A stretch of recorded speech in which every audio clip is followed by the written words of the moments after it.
It was at Raphael Adrian's end, but it was Steve Rogers that had given him the advice that that tackle was deliberate. Watching it here, there's that there, and I think he's spot on. I think that's good. Japan had been going with Fujishima for their penalty corners, but he's not on the pitch, so it was Yamada who stepped up, and even though the keeper gets a touch on it, I'm sure we're going to see this is perfectly executed. That's down that channel of the goalkeeper's left and fading away from him. This angle here will show it. Or, in fact, I've given Yamada a lot more credit. That's right in the goalkeeper's range. They've changed goalkeepers, Nick. That's Raymond in the net, and well, that's flown in. It has flown in, and, but the keeper won't enjoy watching that one back. No. So Japan are ahead for the first time in the game, and that will rattle the Pakistani team a little bit, and one would hope would inspire them to bigger and better things. Yeah. Because they've gone a little bit off the boil. And Nick, and again, I hesitate to use the word control too broadly, but Japan have been in the ascendancy in this game for quite a long time now. Now, can they go on and extend that lead? Yes. And I think that's a very good point, Nick, because I can't believe for a second that there isn't another goal from Pakistan. So, well, I'm certainly hoping there is, and a few more besides. I think we've got a long way to go in this game yet, Todd, before we can start. We have. That pass from Rana, Nick, that's a bit of a giveaway. That's telling you that there's a bit of tension going on. In Japan, on the other hand, Nick, move. Well, there's a team that thrives on confidence. At the moment, the Japanese tails are up here. Yes, they are. And with that, Nick, they're handling the ball really well. They're winning the 50-50 battles. They're controlling it very well in tight spaces, he says. Well, we talked about emotion, and Junaid talked about the emotional mistakes that he wanted his team to avoid. But to me, it is Japan who are showing less emotion probably in terms of histrionics, but they're playing very nice as a team, seemingly, I think we used the term a moment ago, showing great control. Yes. In tight situations. Yes.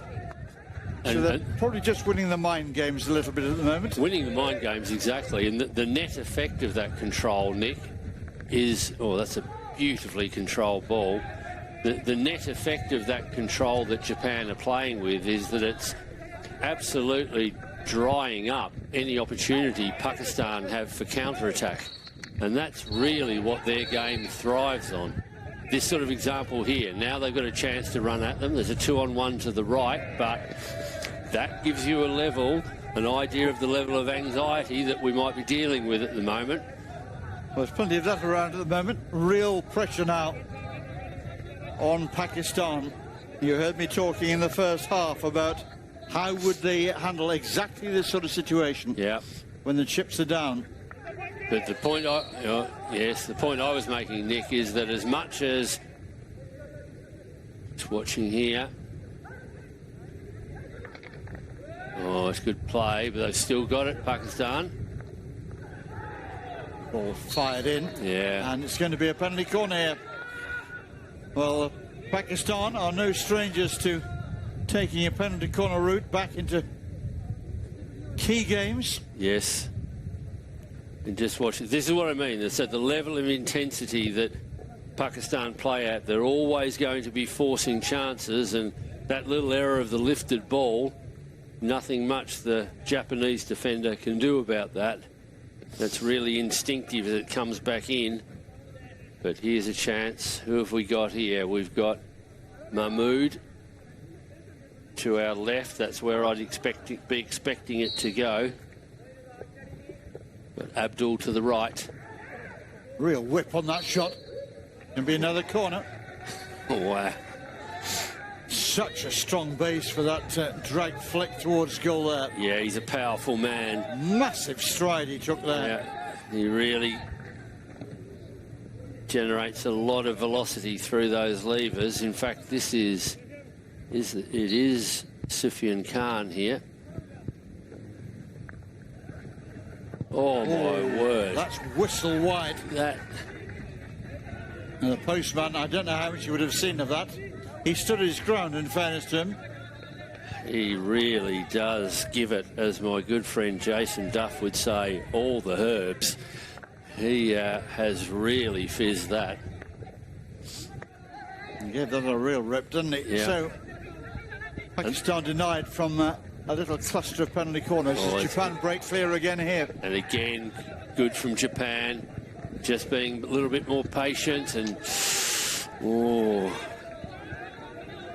The pass into the circle to the player on the baseline was just a little bit hot. Yeah, it was, wasn't it? And Matsumoto, even then though, Nick, I think Matsumoto would be really disappointed that he hasn't controlled that. That's well and truly within his skill set.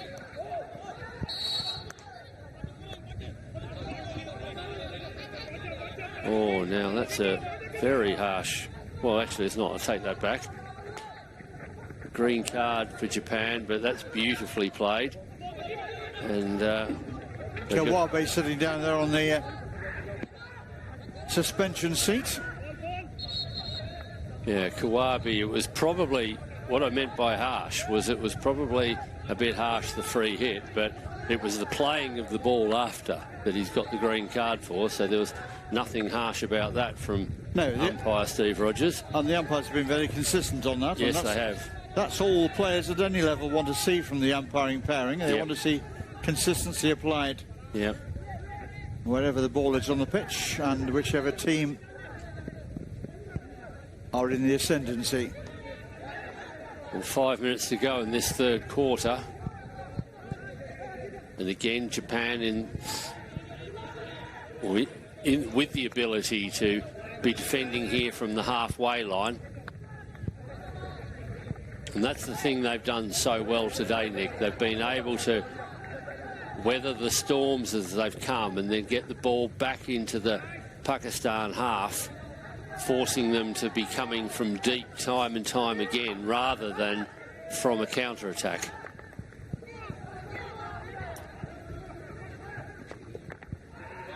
Large sections of the ground now in shadow, cast by the it's well huge grandstand here. But the lion's share of the pitch still very much in bright sunshine. Oh, it's all very direct now at the moment. Oh, that's a fabulous pass. Saka to give it to Yamasaki, who has